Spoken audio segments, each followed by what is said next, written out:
Hello Internet, and welcome to my live reaction for Boruto, Naruto Next Generations, Chapter 63.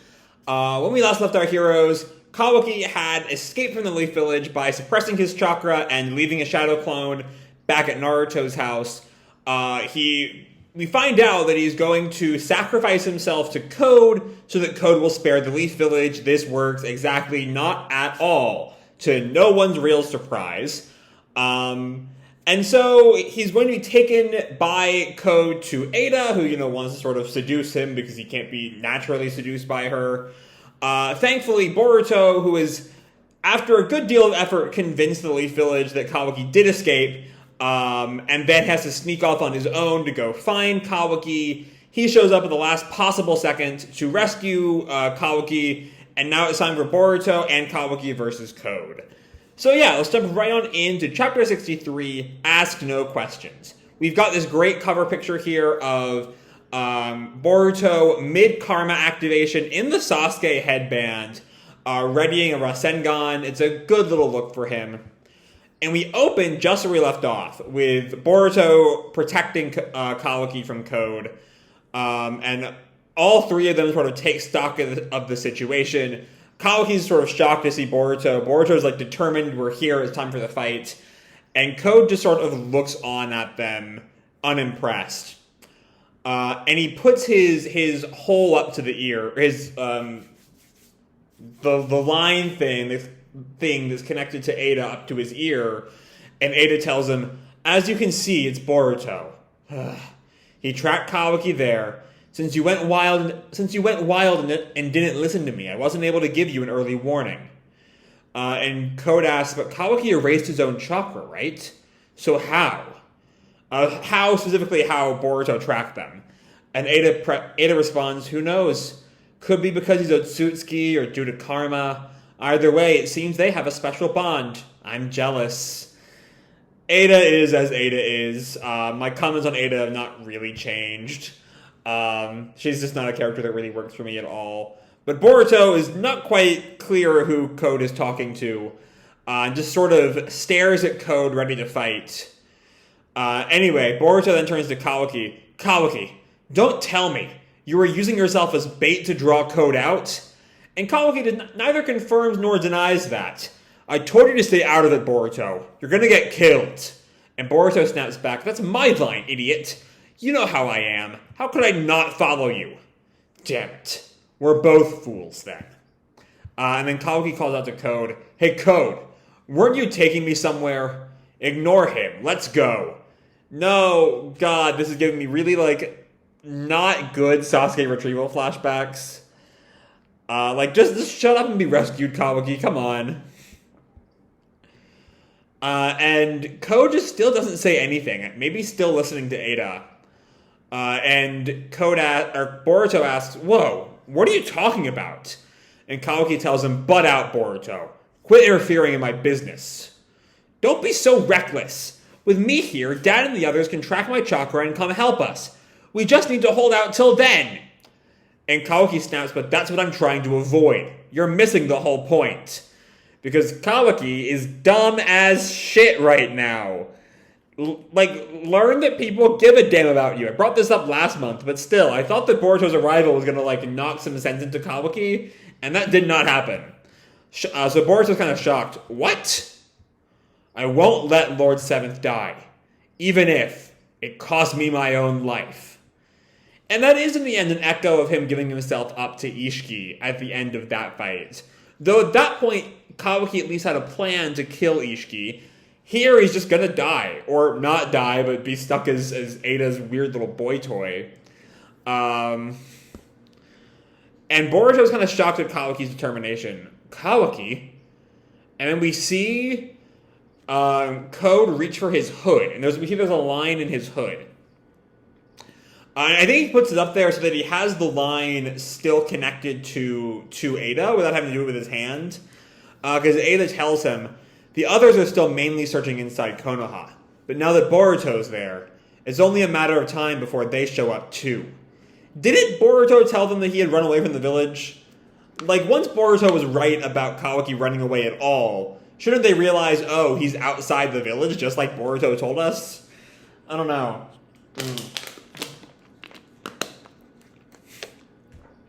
Anyway, Ko just looks at them, and then talks to I'm guessing Kawaki, maybe Boruto as well.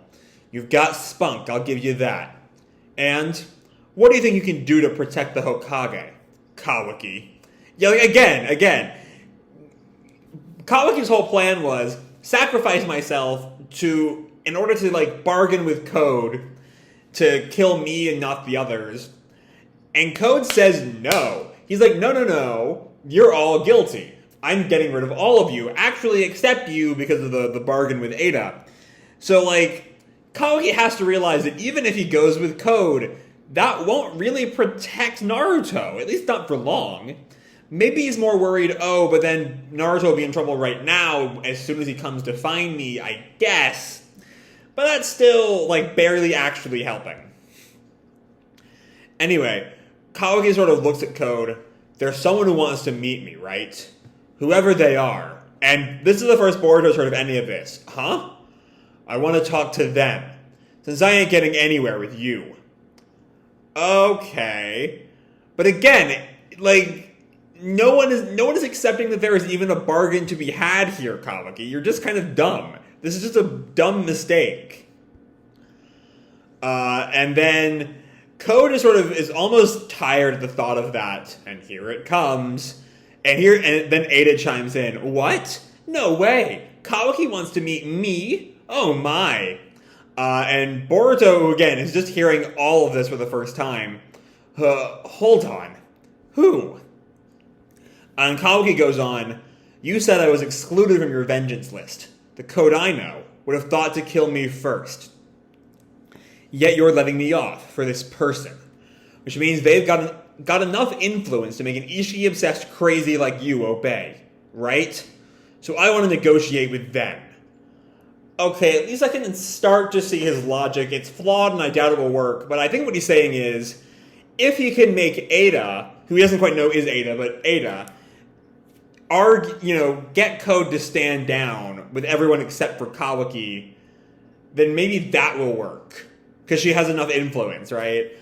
I don't think it will work. I think that might be Code's kind of line in the sand, is that no, he still needs to get revenge on someone for what happened with Ishiki. But anyway, Boruto's sort of shocked at all of this, and Code responds, you're pretty sharp to have realized that on the spot. And we see Eida blushing, because of course she is. And Code asks, are you sure? Not that I know or care, but you have no idea what kind of ridiculous demand they might throw at you. So we see here, it's one thing for Kawaki to refer to Eida with they, because he has no idea who he's talking about. Code does know. So why is he kind of keeping Eida's gender shrouded like that? Is there any point? I don't know. Kawaki sort of takes that in. And he just responds, the people who want things from me have never been reasonable. I'm used to it. And a claw mark appears right behind him. Kawaki looks down at it, and Code says, well, I was going to drag you there if needed, but you coming willingly is even better. Let's go then. I'm not big on this development. I'm not big on... I understand why Kawaki is doing this, but it's a mistake. There is no good that will come of this. And Kawaki is just maybe too mired in self-hatred to realize that. But, you're not saving Naruto by killing yourself, or by sacrificing yourself to Eida. That's not how this is going to work. But anyway, and Boruto gets right in the middle of them. Hold it right there, both of you. Quit talking over me like I'm not here. Thank you, Boruto. Fucking thank you. And Code just, stares at the intruder. Kawaki snaps, mind your own business, Boruto. Don't mess things up. And Boruto, the absolute king of this chapter, snaps, you're the one doing that, Kawaki. Don't you get it? Dad would never want something like this. Finally! Someone tells him. Someone tells him he's making everyone miserable. God. And Kawaki snaps, you're the one who doesn't understand. I'm doing this for Lord Seventh. It doesn't matter what he thinks. And Boruto just decks him. Thank you. God, he needed that. Knock him out and deal with... I mean, I'm not sure you'd beat Code on your own.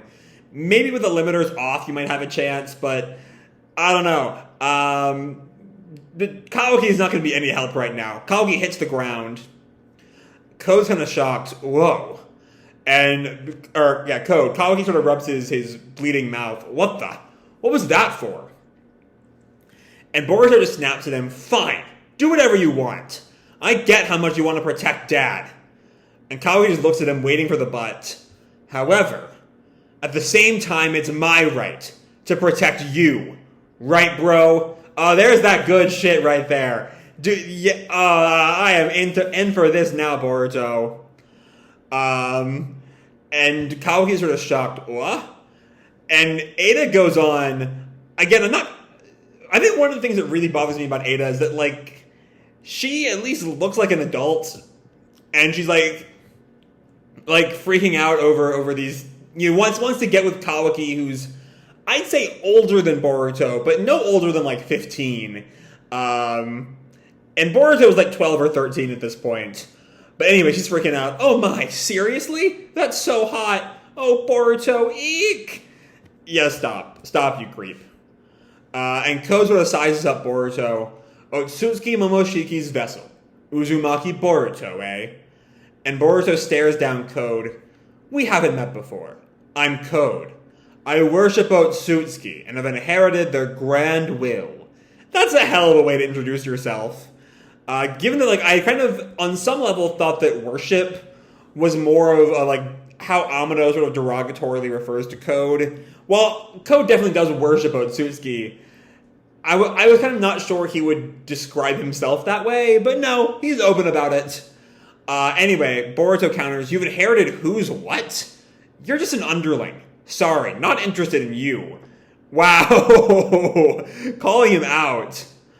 And Code goes on, to be absolutely honest, I revere you, because Otsutsuki are my faith. They're equivalent to gods. I figured he'd almost see Boruto as akin to Kawaki, for similarly being given God's gift in Code's mindset, but rejecting it. And Boruto's just confused at this point. Huh? And then Code looks at Boruto again. That's why it pains me to have to feed you to 10 tails in order to cultivate the divine tree. It's too cruel a task for a devout follower like me. I mean, I guess. And then Boruto snaps, heh, oh yeah? Not to point out the obvious, but no thanks. So why don't you call it a day and go home? He doesn't want to kill him. I mean, I know why he's killing him, of course. But anyway, I don't generally like making assumptions about someone at first meeting, and we see his karma spreading across his face, he's ready to fight. I think it's safe to say that he's a psycho, won't listen to anything I tell him. So my only choice is to kick his butt, isn't it? I mean, again, if you can. So I forget, is it Code without his limiters is more powerful than Jigen? Or Code is naturally more powerful than Jigen, but less powerful than Ishiki? Is that it? I can't quite remember. I think I've asked that question before, and someone has answered it before. But whatever. Kawaki reacts, Boruto! And then we come back to the Leaf Village. And apparently, the Leaf Gang is only just realizing Kawaki isn't there, despite the fact that I'm very certain Boruto told them. Ino notes back at Sensory HQ, nope, can't find him. And I've extended beyond the village too. No sign of Kawaki. And Naruto reacts, I see. Could you expand the search perimeter a bit more? But Ino sort of pushes back. If he's truly erasing his chakra, I don't think we're ever going to find him like this. And Naruto flashes back to what Boruto said. He's on the run with his chakra erased. He's likely beyond the village by now. And only then does Naruto realize that Boruto ran off. I knew he sneaked out, but that was kind of ridiculous. Boruto? And we cut back to Nishi on the rooftop trying to find Kawaki. Come on, Kawaki, where are you? And Naruto peeks his head out the window. Nishi, where's Boruto? I need him. And Nishi sort of reacts, oh, yes, sir. And he tries to find Boruto, but of course he can't because Boruto was long since gone. Huh? And Naruto asks him, what is it? Tell me. I'm so sorry. It seems he's nowhere nearby. And Naruto is just sort of stunned there. What? First off, what's going on with Naruto's head in that panel? It looks like twice the size that it usually is. It looks like it's about the length of his, like, slightly smaller than his torso, which is just not really how heads work. It's kind of funny in an uncomfortable kind of way. Also, you finally realize that Boruto left. Great work, guys. You're really killing it. Anyway, back in the woods, Boruto delivers a kick to Code, who deflects it, and readies his Rasengan. And Code slips through one of his claw marks, disappearing. And Boruto reacts, it's that ability of his, to travel between claw marks. And we see Code manifesting on a tree right next to Boruto. And Kawaki calls out, Boruto, behind you! And Code rushes for Boruto and whacks him with his claw. Not like the claw marks claw, but you know what I mean. Sending Boruto flying. But while Boruto is still in midair, he throws him shuriken at Code. Code just deflects them with his hands. We see there's a panel of the shuriken flying up in the air after being deflected. Oh, and Boruto, it was a shadow clone. Boruto was one of the shuriken. He did the fucking thing. He did the thing again. Shocking Code. And Boruto hits him with Raiton, lightning style, thunderbolt. And Code, I think, gets out of the way. But the dust it kicks up kind of blows Kawaki back a bit. But yeah, he's disappeared in the claw marks. Boruto reacts, damn it! Claw marks again! And he looks around, where'd he go? But then, Code just sort of reappears behind him, kind of casually. I see. You repaired a shuriken, transformed Shadow Doppelganger ahead of time. Not bad. This is fun, fighting a ninja. However...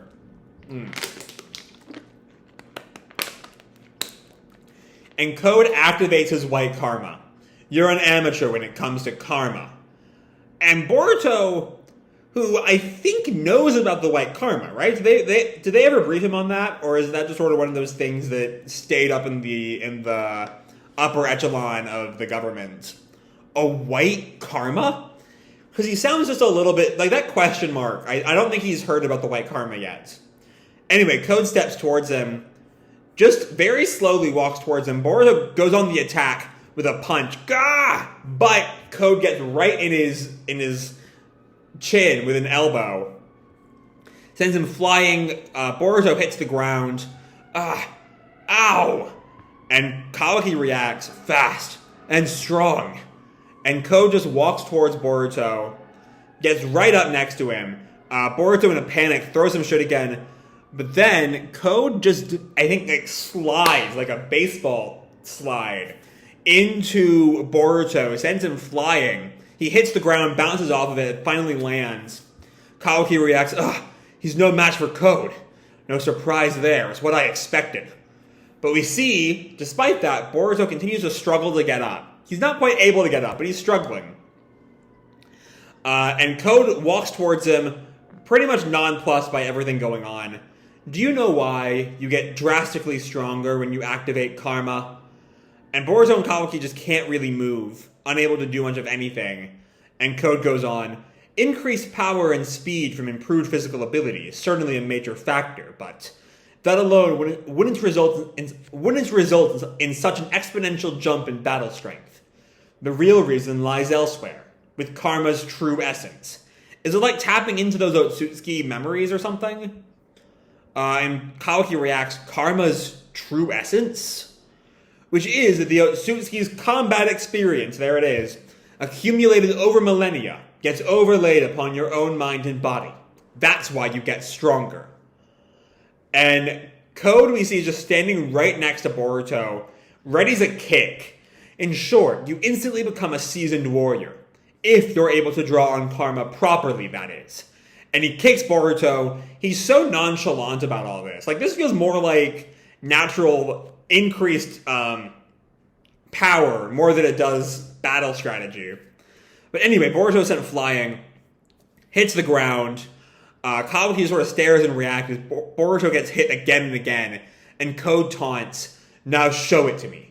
I know you've got more than that. And he walks back to Boruto again. And this time goes to step on Boruto. show me Otsutsuki Momoshiki's power. And Kawaki calls out, Boruto! And then there's this thum as Code feels something. Shocking everyone. Oh, is that a shadow clone? Because Boruto just disappears. Code looks around and he sees... No, it might have been that he moved by the power of karma. We see chakra sort of manifesting around Boruto. And yeah, we see the Byakugan in his karma-clad eye, which might be a sign that Momoshiki is coming right now. And Code reacts, there we go. Now we're talking. And we see Boruto and or Momoshiki, one of the two, get up. To be continued. Okay, so place your bets. Is that Borushiki or is that just Boruto activating a higher level of karma, giving him his Byakugan?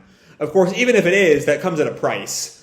What with the more he uses the karma, I reckon the more Momoshiki sort of spills out. But okay, I have my issues with this chapter. I mean, Kawaki is still just being incredibly stupid and kind of selfish in a way. Not really considering what Naruto thinks in Kawaki's plan to save him that would never in a million years work. And you kind of have realized that by now. There's a good enough reason why Kawaki might have the slightest bit of hope. But it's a stretch, to say the least, I'd say. But yeah, Boruto is finally the one talking sense. I really appreciate him for that. Just being like, I'm here to protect you. I am not letting you just sacrifice yourself, Kawaki. You're my brother. We're not dealing with any of this bullshit. And then we have, apparently the Leaf Village is just kind of stupid. We got 3 pages of them. But I get that they were focused on Kawaki, but I feel like Naruto should have also kind of been sensing Boruto. Given what Boruto was yelling at them, he should have been able to work out that Boruto was going to try to escape. But he didn't, so now they learned way too late. But also, if you believe Boruto was telling the truth, if you've learned that Boruto was telling the truth about Kawaki escaping, why did you waste all this time on the village when Boruto also told you he's likely beyond the village by now? It's a weird little thing. I don't like it. I hope somehow the anime fiddles with that when we get there. I don't know, though. We'll have to wait and see. But then we get the actual Boruto Code fight, which is a lot of fun. Boruto manages to get some decent tricks in. He doesn't actually really land a hit. But, he pulls out the Rasengan, he pulls out that, Shadow Clone, Shuriken technique, with the lightning style bit. It's all well and good, even if the claw marks render it basically ineffectual. But then it becomes a bit more of a discussion on karma, seeing that karma-clad Code is way more powerful than anything the gang really has on them at the moment. Specifically, Boruto and Kawaki can do. Until Boruto goes a little farther in his karma and or is forced to sort of let Momoshiki come out. We don't quite see. Something about that look in his eyes feels more Momoshiki, but when Momoshiki was active post-Ishiki fight and post-Boro fight, I think, the non-Byakugan eye was closed, but that eye is open, which makes me think this is Boruto having unlocked the Byakugan through karma at the very... If he can't, use it normally, okay, but at least through karma he has it. And so now the fight continues in... to a higher level. Karma versus karma. Next month, I mean. But for now, it's a fine enough chapter. I have my quibbles with it, specifically the Naruto stuff, and Kawaki just being really stupid and not accepting that people give a damn about him. But yeah, it's fine for the most part. Again, not a perfect chapter by any means, but there's a lot to love here. So yeah, I'm going to leave this video off here. Hope you'll enjoy the chapter and the video itself. If you did, feel free to drop me a like or subscribe, do whatever makes you happy, And remember, your life is your own, okay? Bye!